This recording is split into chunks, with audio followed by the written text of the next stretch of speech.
ಇಷ್ಟು ಸ್ಟೇನ್ಸ್ ಎಲ್ಲ ಇದೆ, ಕರೆಕ್ಟಾಗಿ ವಾಶ್ ಮಾಡಕ್ಕೆ ಕೊಡೋದಿಲ್ವಾ? So the stains especially labour ward, ನೀವು ಎಲ್ಲಿ ಡೆಲಿವರಿ ಮಾಡ್ತೀರಾ ಅಲ್ಲಿ ಯಾವುದೇ ಕಾಂಪ್ರಮೈಸ್ ಮಾಡ್ಕೋಬಾರ್ದು. It should be very very clean and sterilised.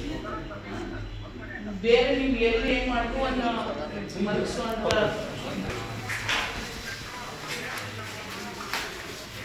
Preparation ಎಲ್ಲ ಇಲ್ಲೇ ಮಾಡ್ತೀರಾ? ತುಂಬ ಗಲೀಜಾಗಿ ಇಟ್ಕೊಬೇಡಿ, ಕ್ಲೀನಾಗಿ ಇಟ್ಕೊಳ್ಳಿ. ಇದು ಅಷ್ಟೇ, ಇಂಥವೆಲ್ಲ ಹಾಕಬೇಡಿ.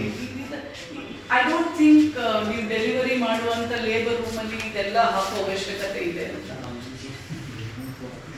ಅಲ್ಲ, ಇಲ್ಲಿ ಒಳಗೆ ಯಾಕೆ ಇದೆಲ್ಲ?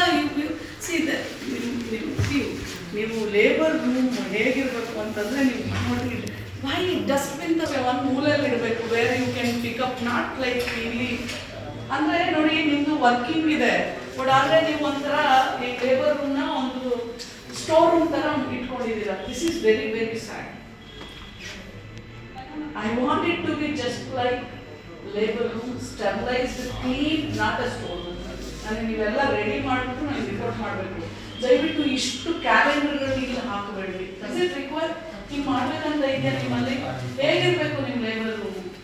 Is there no specification? ಹೆಂಗೆ ಸ್ಪೆಸಿಫಿಕೇಶನ್ ಇದೆ ಆ ಥರ ಮಾಡಿ.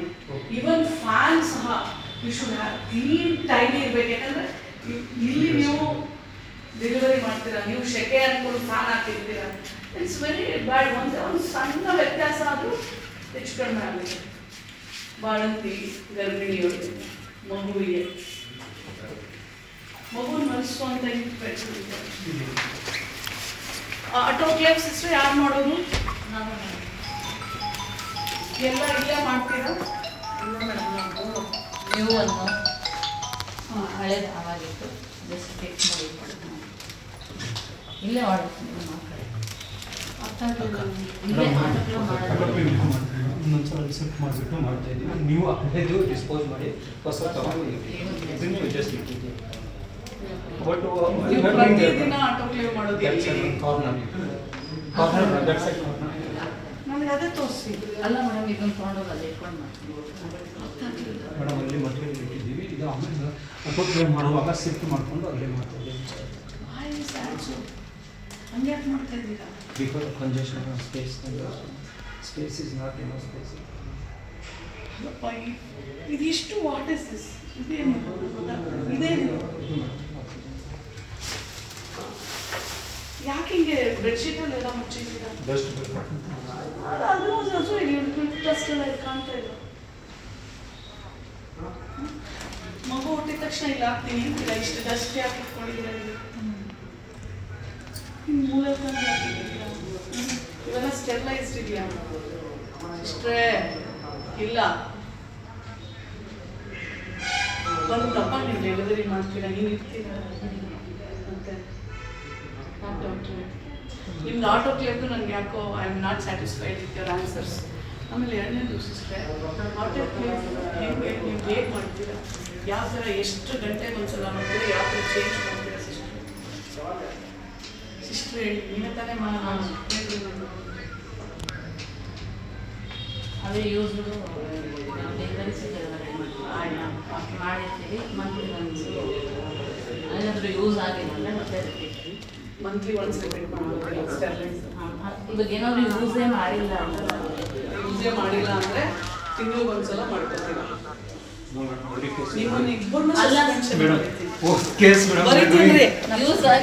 ನೋ ಸಿಸ್ಟರ್ ಅಂದ್ರೆ ನೀವು ಸರಿಯಾಗಿ ಏನು ಡಾಕ್ಟರ್ನು ಮ್ಯಾನೇಜ್ ಮಾಡ್ತಾ ಇಲ್ಲ, ನೀವು ಮಾಡ್ತಾ how you not train sister? Why is she telling you like that? Sister ಬನ್ನಿ ಇಲ್ಲಿ. She went for study leave last week. You cannot give me that reason. Study leave ಹೋದ್ರೆ ಸಿಸ್ಟರ್ ಟ್ರೈನ್ ಮಾಡೋದಿಲ್ವಾ ನೀವು? ತಿಂಗಳಿಗೆ ಒಂದ್ಸಲ instrument No madam, you are doing each and every case use ಆಗ್ತದೆ ಇರೋದು. ನೀನು ಅಂದ್ರೆ ನೀವು ಮಾಡ್ತಾ ಇಲ್ಲ ಅಂತ ಅರ್ಥ, ಅಥವಾ ನೀವು ತಪ್ಪು ಮಾಡ್ತಿದ್ದೀರಾ ಅಂತ? each and every case madam, but she is not telling properly. ಕನ್ನಡದಲ್ಲ ಕೇಳ್ತಾ ಮೇಡಮ್ ಅದನ್ನೇ ಮೇಡಮ್ ಎಲ್ಲ ಕೇಸಿಗೂ ಮಾಡ್ತೀವಿ, ಪ್ರತಿಯೊಂದು ಕೇಸಿಗೂ ಆಟೋಕ್ಲೇವ್ ಮಾಡ್ತೀವಿ. ಏನು ಹೇಳ್ತಾರೆ? ಯಾರು ಆಟೋಕ್ಲೇವ್ ಮಾಡೋರು ಇಲ್ಲಿ? ಸಿಸ್ಟರ್ ಮಾಡ್ತಾರೆ, ನಾವು ಇರ್ತೀವಿ ಮೇಡಮ್ ಜೊತೆ ಹೇಳ್ತೀವಿ. ಬಟ್ ಅವ್ರಿಗೆ ಹೊಸ್ತಾಗಿ ಬಂದಿದ್ದಾರೆ ಮೇಡಮ್. ಡಾಕ್ಟ್ರೆ ಮಾಡಬೇಡಿ. ಇಲ್ಲ ಇಲ್ಲ ಮೇಡಮ್, ಡೂಯಿಂಗ್ ಮೇಡಮ್. ಬಟ್ ನಾನು ನಿಮ್ಮನ್ನೇನು ತಪ್ಪು ಅಂತ ನಾನು ಪ್ರೂವ್ ಮಾಡಕ್ ಬಂದಿಲ್ಲ ಡಾಕ್ಟ್ರೆ. ಇಲ್ಲ ಮೇಡಮ್. ಬಟ್ ನಾನು ಹೇಳ್ತೇನೆ, please don't play with the lives of the common people. ಅಷ್ಟೇ ಆಯ್ತಾ? ಅದು ಒಂದು. ಎರಡನೇದು, ಸಿಸ್ಟರ್ ಏನು ಹೇಳ್ತಾ ಇದ್ದಾರೆ? ಏನು ಹೇಳ್ತಾ ಇದ್ದಾರೆ? ಒಂದು ತಿಂಗಳು ಯೂಸ್ ಮಾಡಲ್ಲ ಅಂದ್ರೆ ಮತ್ತೆ ಮಾಡಿಬಿಟ್ಟು ಅಂದ್ರೆ ಒಂದು ತಿಂಗಳು ಮೇಡಮ್ ಇವಾಗ 4-5 ಡೆಲಿವರಿ ಸೆಟ್ ಇರುತ್ತೆ ಅನ್ಕೊಳ್ಳಿ ಮೇಡಮ್. ಸಮ್ಟೈಮ್ಸ್ 1-2 ಅಷ್ಟೇ ಡೆಲಿವರಿ ಆಗುತ್ತೆ. ಆಯ್ತವ. ಡೆಲಿವರಿ ಆಗಿರೋದನ್ನ ಅವಾಗ ಮಾಡ್ಕೋತೀವಿ. ಆ ಡೆಲಿವರಿ ಆದ ತಕ್ಷಣ ಮಾಡ್ಕೋತೀವಿ. ಏನು ಆಟೋಕ್ಲೇವ್ ಮಾಡ್ಕೊಂಡು ಇಟ್ಟು ಬಿಡ್ತೀನ? ಅದು ಯೂಸೇ ಆಗಲಿಲ್ಲ ಅನ್ಕೊಳ್ಳಿ, ಎಷ್ಟು ದಿನದವರೆಗೂ ಚೇಂಜ್ ಮಾಡಲ್ಲ? 1 ತಿಂಗಳವರೆಗೂ ಮಾಡಲ್ವಾ? ನೀವು ಟ್ರೈನ್ ಮಾಡಿ ಬಿಡ್ರಿ. ಆಯ್ತು ಬಿಡ್ರಿ, ನೀವು ಫೇಲ್ ಆದ್ರಿ ಬಿಡ್ರಿ. ನಾ ಒಂದು ಮಾತು ಹೇಳ್ತೀನಿ ಸಿಸ್ಟ್ರೆ, ನಾನಾದ್ರೂ ಹೇಳ್ಕೊಡ್ತೀನಿ, ಇನ್ನು ಮುಂದಕ್ಕಾದ್ರೂ ಕಲ್ಸ್ಕೊಳ್ಳಿ. ಅದ್ರ ಮೇಲೆ ಸ್ಟಿಕ್ಕರ್ಸ್ ಬರುತ್ತೆ. ಆಗ್ತಾ ಇದೀನಿ ಅಂದ್ರೆ ಹೇಳ್ಕೊಡ್ರಿ ನೀವು. ಕಲರ್ ಚೇಂಜ್ ಆಗುತ್ತೆ 72 hours ಒಳಗಡೆ. ಇಮ್ಮಿಡಿಯೇಟ್ಲಿ ಚೇಂಜ್ ಮಾಡಬೇಕು ಸ್ಟೆರಿಲೈಸೇಷನ್ಗೆ. ಅದನ್ನ ಆಟೋಕ್ಲೇವ್ ಮಾಡಿದ್ದೇ ಯೂಸ್ ಮಾಡಬೇಕು. ಒಂದ್ಸಲ ನೀವು ಆಟೋಕ್ಲೇವ್ ಮಾಡಿದ್ದು ಇನ್ಸ್ಟ್ರೂಮೆಂಟ್ಸ್ನ ನೀವು ರ್ಯಾಪ್ ಮಾಡಿ ಇಡ್ತೀರಾ, ಅದ್ಮೇಲೆ ಸ್ಟಿಕ್ಕರ್ ಹಾಕ್ತಾರೆ. ಹಾಕಿಟ್ಟ ಮೇಲೆ ಅದು ಕಲರ್ ಬಣ್ಣ ಚೇಂಜ್ ಆಗ್ತಾ ಇರುತ್ತೆ. ಬಣ್ಣ ಚೇಂಜ್ ಆಯಿತು ಅಂದರೆ ಅದು 72 hours ಒಳಗಡೆ ಕಲರ್ಸ್ ಚೇಂಜ್ ಆಗಿಬಿಡುತ್ತೆ. ಆಗಿದ ತಕ್ಷಣ ಅದನ್ನು ಮತ್ತೆ ಆಟೋಕ್ಲೇವ್ಗೆ ಹಾಕಬೇಕು, ಬೇರೆ ಇನ್ಸ್ಟ್ರೂಮೆಂಟ್ಸ್ ಹೋಗಬೇಕು. ನೀವು ಅದನ್ನೇ ಯೂಸ್ ಮಾಡಿದ್ದಾದರೆ ಮತ್ತೆ ಬಾಣಂತಿಗೆ ಸೆಪ್ಟಿಕ್ ಆಗುತ್ತೆ. ಸೆಪ್ಟಿಕ್ ಆದರೆ ಇಡೀ ದೇಹದಲ್ಲಿ ವಿಷ ಇಡುತ್ತೆ, ನಂತರ ಅಕ್ಕಿ ಸಾಯ್ತಾರೆ. ನೀವು ಸಿಸ್ಟರ್ಸ್ನ ಟ್ರೈನ್ ಮಾಡಬೇಕು ಡಾಕ್ಟ್ರೆ. No no, this is not right. ಏನಿದು? Emergency ward. ಅಟ್ಲೀಸ್ಟ್ ನಾ ಬರ್ತೀನಿ ಅಂತ ಹೇಳ್ಕೊಡ್ಬಾರ್ದ? ಇಷ್ಟ ಎಲ್ಲ ಲೈವಲ್ಲಿದೆ, ನಾನು ವಿಸಿಟ್ ಮಾಡೋದು. ಅಷ್ಟಾದ್ರೂ ಮೇಡಮ್ ಬರ್ತಾರೆ, ಅದಕ್ಕಾದ್ರೂ ಟ್ರೈನ್ ಆಗಲ್ಲ ಅಂತ ಹೇಳ್ಕೊಡ್ಬೇಕಾ ಬೇಡ ನೀವು? ಇದೇನಪ್ಪ? ಡ್ರೆಸ್ಸಿಂಗ್ ರೂಮಾ? ಓಕೆ, ಒಂದು ಬಿಟ್ಟು ಡ್ರೆಸ್ಸಿಂಗ್ ರೂಮಲ್ಲಿ ನೀಟಾಗಿ ಇಟ್ಟಿದ್ದೀನಿ.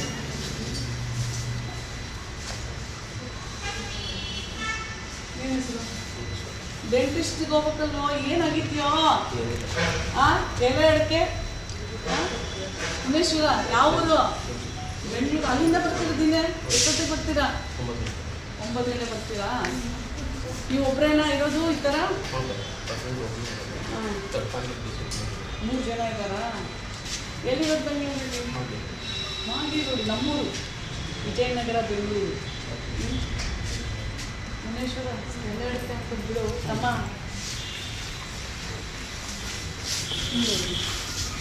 ಎಲ್ಲ ಕಾಮನ್ ವಾಶ್ರೂಮ್ಸ್ ಎಲ್ಲ ಇದೆ ಮಹಿಳೆಯರಿಗೆ.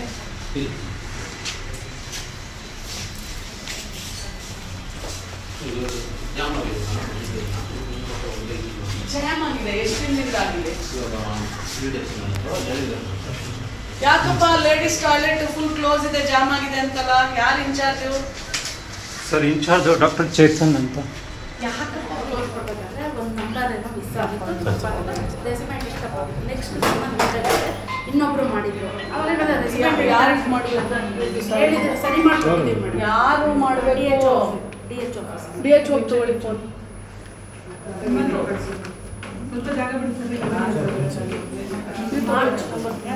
ಮಾರ್ಚ್ ಎಂಡಲ್ಲಿ ರೆಡಿ ಮಾಡಿದ್ವಿ. ಒಂದು ತಾಯಿ 5 ತಿಂಗಳು ಸಂಬಳ ಕೊಡಲ್ಲ, ಜೀವನ ಹೆಂಗ್ ನಡೀಬೇಕು? ಅವ್ಳ ಮಕ್ಕಳನ್ನ ಹೆಂಗ್ ಸಾಕ್ಬೇಕು? ಅವಳ ಮನೆ ಹೆಂಗ್ ನಡಿಬೇಕು? ಪಟ್ನೆ ಅಟೆಂಡ್ ಮಾಡಬೇಕು.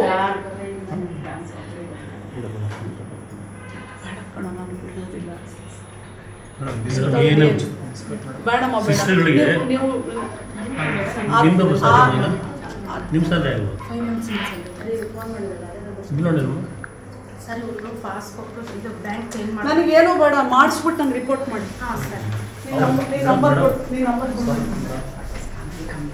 ನಾನು ಅಲ್ಲಿ ಇದಕ್ಕೆ ಹೋಗ್ಬಿಟ್ಟು ಒಂದು ಸಾಹೇಬರು ಹೋಮ್ ಮಿನಿಸ್ಟರ್ ಮೀಟ್ ಮಾಡಕ್ಕೆ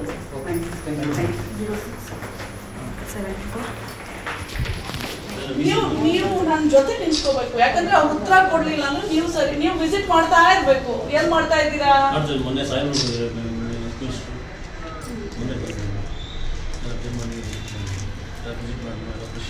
ಈಗ ಹೆಣ್ಮಕ್ಳು ಯೂಸ್ ಮಾಡೋ ವಾಶ್ರೂಮ್ ಬಂದಾಗಿದೆ, ಜಾಮ್ ಆಗಿದೆ. ಮೇಡಮ್ ಇದು ಸರಿ ಇದೆಯಾ? ಎಷ್ಟು ದಿನ ಬೇಕು? ಅಲ್ಲಪ್ಪ, ಇವರು ನಾಲ್ಕು ಪೈಪ್ಗಳು ಇದ್ರು, ಅವ್ರು ಕ್ಲೀನ್ ಮಾಡೋದು. ಇಮಿಡಿಯೇಟ್ ಮಾಡಿಸ್ಬೇಕು. ಡಾಕ್ಟ್ರು ಹೇಳೋದಿಲ್ಲ. ಫೋನ್ ಮಾಡಿದ್ರೆ ಬೆಳಗಿನ ಹೋಗಪ್ಪ ಪಾಪ ಅಂತ ಹೇಳಿದ್ರು. ಅಟ್ಲೀಸ್ಟ್ ನಾವು ಬರ್ತೀವಿ ಅಂತ ಬರೀಬೇಕು. ಮಂಡೇ ಅವ್ರು ಬಿಸಿ ಇದ್ದಾರೆ, ಬೇಡಿ ಜಾಸ್ತಿ ಇರೋದು.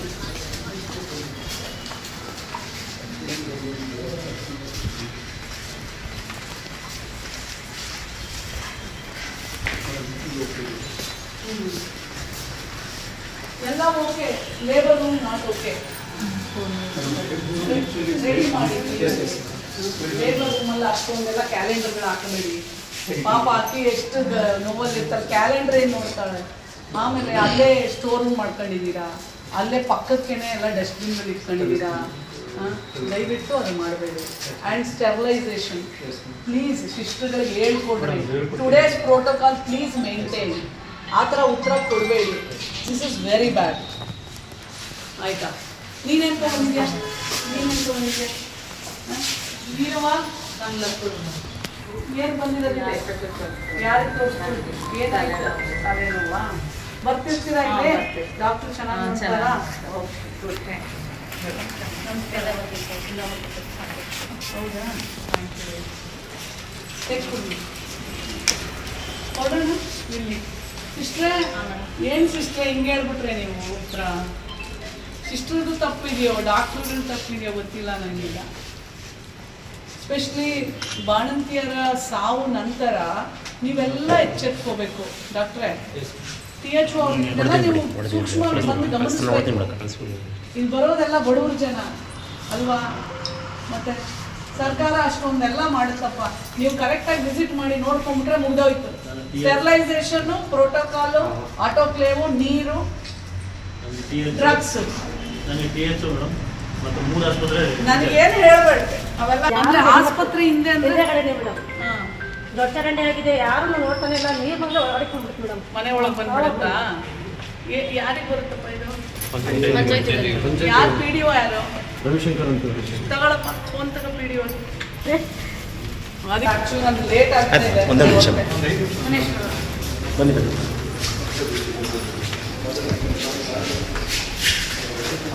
ಇಷ್ಟು ದೊಡ್ಡದಿದೆಯಲ್ಲ, ಎಷ್ಟು ನೀಟಾಗಿ ಇಟ್ಕೊಂಡ್ಬೋದು. ಅಲ್ಲಿ ತೋರಿಸ್ಲಿ, ಅವನು ತೆಗಿ, ಅಲ್ಲೇ ತೆಗಿಯೋ, ತೆಗಿ, ಅಲ್ಲೇ ತೆಗಿಯೋ.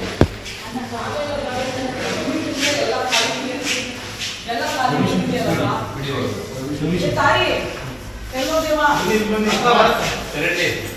ಏನಿಲ್ಲ, ಇಲ್ಲಿ ನಮ್ಮ ಆರೋಗ್ಯ ಕೇಂದ್ರ ಇದೆಯಲ್ಲಪ್ಪ, ನಮ್ದು ಹಾಸ್ಪಿಟಲ್ ಆರೋಗ್ಯ ಕೇಂದ್ರ.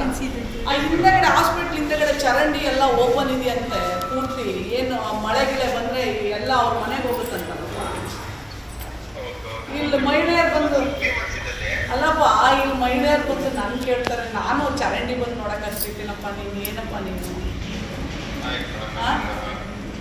ನೀವು ಅಟೆಂಡ್ ಮಾಡಿಬಿಟ್ಟು ನನಗೆ ರಿಪೋರ್ಟ್ ಮಾಡಬೇಕು. ಸುಜಿತ್ PDO ಹೇಳ್ಬಿಟ್ಟು ಗಾಡಿ ನಂಬರ್ ತಗೊಂಡು ನನಗೆ ಅದನ್ನು ಅಟೆಂಡ್ ಮಾಡಿ ಹೇಳ್ಬೇಕು.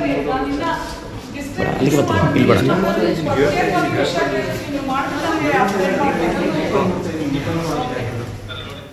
ಪೇಷಂಟ್ಸ್ದೆಲ್ಲ ಒಪಿನಿಯನ್ ಎಲ್ಲ ಭಾಳ ಚೆನ್ನಾಗಿದೆ. ಅಂದರೆ ಡಾಕ್ಟ್ರುಗಳು ಇದ್ದಾರೆ, ಮತ್ತು ಯಾವತ್ತೂ ವೇಕೆನ್ಸಿ ಇಲ್ಲ. ಅಂದರೆ ಯೂಶ್ವಲಿ ನಾವು ಆರೋಗ್ಯ ಕೇಂದ್ರಕ್ಕೆ ಹೋದಾಗ ಡಾಕ್ಟ್ರುಗಳೇ ಇರೋದಿಲ್ಲ.